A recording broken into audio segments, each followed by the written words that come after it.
ಅವರು ಸಂಸ್ಥೆ ಶುರು ಮಾಡಬೇಕಾದ್ರೆ it was something new to me and it was something new to Kadabams also. So I did not come with any experience or any expertise. So ನಾನು ಕಲ್ತಿದ್ದೆಲ್ಲ ಕಡಬಮ್ಸ್ ಇಂದ ಮತ್ತೆ ರಮೇಶ್ ಅವರ guidance ಇಂದ. ಸೊ ಈ ಒಂದು 33 years has been a wonderful journey to me. ಆಗ ಒಂದು vision ಅವ್ರಿಗಿದ್ದು ಮಾನಸಿಕ ತೊಂದರೆ ಇರೋ ಪೇಷಂಟ್ಸ್ಗೆ ಒಂದು ಒಳ್ಳೆ ಸರ್ವಿಸ್ ಕೊಡಬೇಕು, ಅವ್ರಿಗೆ ಒಂದು ರಿಕವರಿ ಆಗಕ್ಕೆ ಒಂದು ಒಳ್ಳೆ ಆಂಬಿಯನ್ಸ್ ಕೊಡಬೇಕು, ಫ್ಯಾಮಿಲಿಗೆ ಒಂದು ಸಪೋರ್ಟ್ ಆಗಿರ್ಬೇಕು, ಮತ್ತೆ ಕಡಬಮ್ಸ್ ಒಂದು ಒಳ್ಳೆ ಹೆಸರು ಮಾಡಬೇಕು.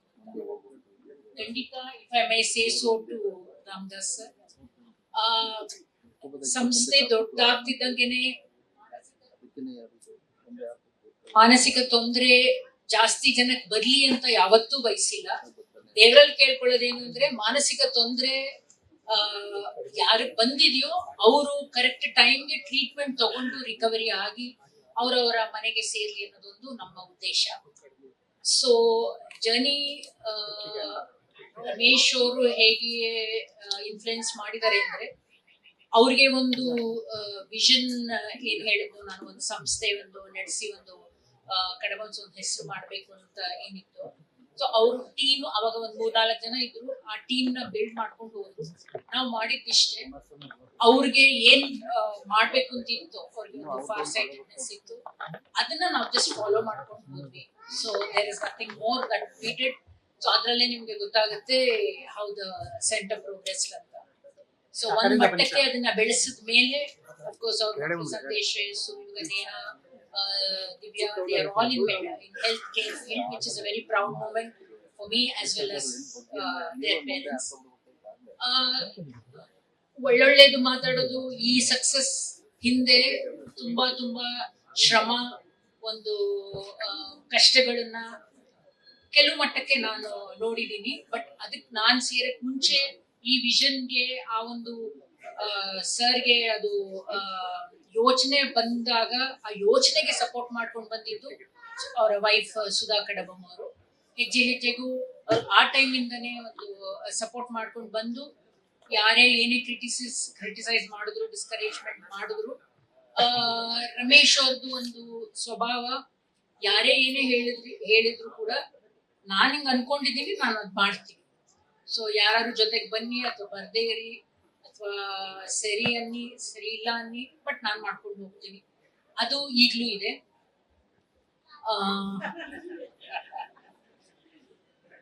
ತುಂಬಾ ಇದೆ ಹೇಳೋಂಥದ್ದು, ಬಟ್ ಬ್ರೀಫ್ ಆಗಿ ಹೇಳ್ಬೇಕು ಅಂದ್ರೆ, as he is very persistent when it something comes to his mind. ಈಗ ಅವರಲ್ಲಿ ಅವ್ರ ಜೊತೆ ಇಂಟರಾಕ್ಟ್ ಮಾಡೋರಾಗ್ಲಿ ಅಥವಾ ಅವ್ರಿಗೆ ರಿಪೋರ್ಟ್ ಮಾಡ್ಕೊಳ್ಳೋರಾಗ್ಲಿ ಒಂದೊಂದ್ಸಲಿ ಶೇರ್ ಮಾಡ್ತಾರೆ, ಆಂಟಿ ಎಷ್ಟು ಸಲಿ ಮಾಡಿಸ್ತಾರೆ, ಎಷ್ಟ್ ಸಲಿ ಒಂಥರ ಪರ್ಫೆಕ್ಟ್ ಆಗೋವರೆಗೂ ಅವ್ರಿಗೆ ಸಮಾಧಾನವರೆಗೂ ಮಾಡ್ತಿರ್ತಾರೆ. ಅವ್ರಿಗೆ ನಾನು ಹೇಳ್ಬೇಕಾಗಿರೋದು, ನಾವು ನೋಡಿದ್ದು ಆಸ್ ಅವರ್ ಬಾಸ್ ಈಗೂ ಜಸ್ಟ್ 20-30% ಆತರ ಇದ್ದಾರೆ. ಸೊ ನೀವೇ ಊಹೆ ಮಾಡ್ಬೋದು ಅವಾಗ ಹೆಂಗಿದ್ರು ಅಂತ. ಸೊ ರಮೇಶ್ ಅವರು ಮತ್ತೆ ಸುಧಾ ಅವರು ಫಸ್ಟ್ ಬಾಸ್ ಆಗಿದ್ರು, ಆಮೇಲೆ ನಾವು ಕೊಲೀಗ್ಸ್ ಆದ್ವಿ, ಆಮೇಲೆ ಫ್ರೆಂಡ್ಸ್ ಆದ್ವಿ, ಈಗ ಒಂಥರ ಫ್ಯಾಮಿಲಿ ತರ ಇದೀವಿ. So there is a lot to learn from him. ಒಂದು ಪರ್ಸಿಸ್ಟೆಂಟ್ ಆಗಿರೋದು ಹೆಂಗೆ, ಮತ್ತೆ ಬೇರೆ ಯಾರು ಏನ್ ಹೇಳ್ತಾರೆ, ಏನ್ ಮಿಸ್ಗೈಡ್ ಮಾಡ್ತಾರೆ ಅಥವಾ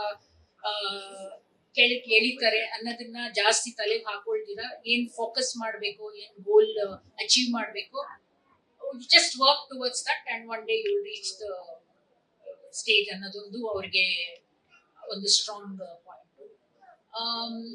ಆಗ ನಾನು ನೋಡಿರೋದು ಅವ್ರಿಗೆ ಒಂದು ಸ್ಮಾಲ್, ನಾನು ಹೇಳ್ಬೋದು ಅಂದ್ರೆ, ನಾನು ಸೇರಿದಾಗ್ಲೂ ಕೂಡ ಅವ್ರು ನನಗೆ ಇಂಟರ್ವ್ಯೂ ಮಾಡಿರ್ಲಿಲ್ಲ, ಅವ್ರು ನನ್ನ ಓನರ್ ಅಂತೂ ನನಗೂ ಗೊತ್ತಿರ್ಲಿಲ್ಲ.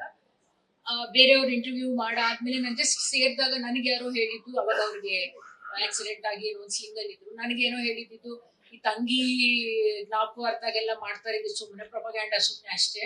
ಅದವ್ರಿಗೆ ನಾನು ಹೇಳಿದ್ದೀನೋ ಅಲ್ವಾ ನನಗೆ ಗೊತ್ತಿಲ್ಲ, ನಿಮ್ಗೆ ಅವ್ರು ಹೇಳಿಲ್ಲ. ಮತ್ತೆ ಈ ಸ್ಲಿಂಗ್ ಎಲ್ಲ ಏನಿಲ್ಲ, ಸುಮ್ಮನೆ ಸಿಂಪತಿಗೋಸ್ಕರ ಅಂತ. ಸೊ ಶುರುವಾಗೋ ಟೈಮಲ್ಲೇನೆ ಅಷ್ಟು ಕ್ರಿಟಿಸಿಸಮು ಮತ್ತೆ ಒಂದು ನೆಗೆಟಿವಿಟಿ ಅವ್ರು ಫೇಸ್ ಮಾಡಿದ್ರು. ಬಟ್ ಅದನ್ನ ನನ್ಗೇನ್ ಜಾಸ್ತಿ ಅದೇನ್ ಎಫೆಕ್ಟ್ ಆಗಿರ್ಲಿಲ್ಲ, because it was a learning moment for me also. ಮತ್ತೆ ಎಷ್ಟೋ ಸಲಿ ಬಿಗಿನಿಂಗ್ ಅಲ್ಲಿ ಫೈನಾನ್ಷಿಯಲ್ ಕನ್ಸ್ಟೆಂಟ್ಸ್ ತುಂಬಾ ಇದ್ದಿದ್ದ ಟೈಮಲ್ಲಿ ನಮ್ಮ ಸುಧಾ ಅವ್ರನ್ನು ಇದು ಸ್ಕೂಲ್ ಫೀಸ್ ಕಟ್ಟಬೇಕು, ಎಕ್ಸಾಮ್ ಹತ್ರ ಬರ್ತಾ ಇದೆ, ಏನ್ ಮಾಡೋದು ಅಂದಾಗ ಹೆಂಗೋ ಆಗುತ್ತೆ ನಿಮ್ಗೆ ಯೋಚನೆ ಮಾಡ್ಬೇಡ ಅಂತ ಅವಾಗ ಹೇಳ್ತಾ ಇದ್ರು. ಸೊ ಇವಾಗ ನಿಮ್ಗೂ ಅನುಭವ ಆಗಿರ್ಬೋದು. ಈಗ್ಲೂ ಅಷ್ಟೇ ಏನಾದ್ರು ಒಂದು ಹೊಸ ಪ್ರಾಜೆಕ್ಟ್ ಏನಾದ್ರು ಮಾಡ್ಬೇಕಾದ್ರೆ ಸರ್ ಇದನ್ನ ಹೆಂಗ್ ಮಾಡೋದು ಸ್ವಲ್ಪ ನೋಡೋಣ ಅಂದ್ರೆ ನಿಮ್ ಪಡೆ ನೀವು ಮಾಡ್ಕೊಂಡು ಹೋಗಿ ನಾನಿದ್ದೀನಿ ಅಂತ ಒಂದು ಭರವಸೆ ಕೊಡ್ತಾರೆ. ಸೊ ಅವ್ರಿಗೆ ಏನ್ ಮಾಡ್ಬೇಕು ಅಂತ ಇರುತ್ತೋ ಅದನ್ನ ಮಾಡಿ ತೋರಿಸ್ತಾರೆ. ಅದರಲ್ಲಿ ನೋ ಟೂ ಥಾಟ್ಸ್. ಮುಂಚೆ ಅವರಿಗೆ ಫ್ರೆಂಡ್ಸು, ಸಂಬಂಧಿಕರು, ಒಂದು ಕಾಂಟ್ಯಾಕ್ಟ್ಸ್ ಬೆಳೆಸ್ಕೊಳ್ಳೋದು, ಸಂಭ್ರಮ, ಇದೆಲ್ಲ ತುಂಬಾ ಇಷ್ಟ. ಬಟ್ 2 ಕಾರಣದಿಂದ, ಒಂದು ಟೈಮ್ ಆಗ್ತಿರ್ಲಿಲ್ಲ, ಯಾಕೆಂದ್ರೆ ಅವರು ಫುಲ್ ಟೈಮ್ ಒಂದು ಸಂಸ್ಥೆನಲ್ಲೇ ಆಗ್ತಾ ಇತ್ತು, ಮತ್ತೆ ಜಾಸ್ತಿ ಅವ್ರನ್ನ ಕರೀತಾನು ಇರ್ಲಿಲ್ಲ ಅಂತ ಕೇಳಿದೀನಿ.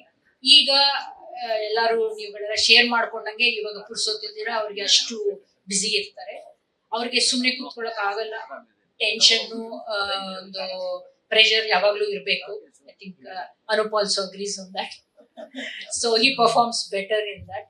ರೆಸ್ಲೆಸ್ ಆಗ್ಬಿಡ್ತಾರೆ ಎಲ್ಲರೂ ಸುಮ್ನೆ ಕೂತ್ಕೊಂಡ್ರೆ. ಸೊ ರಿಟೈರ್ ಆಗಲ್ಲ. So he will continue to probably yes, another 100 years and he continue to guide people ಅಂತ ಹೇಳಿ.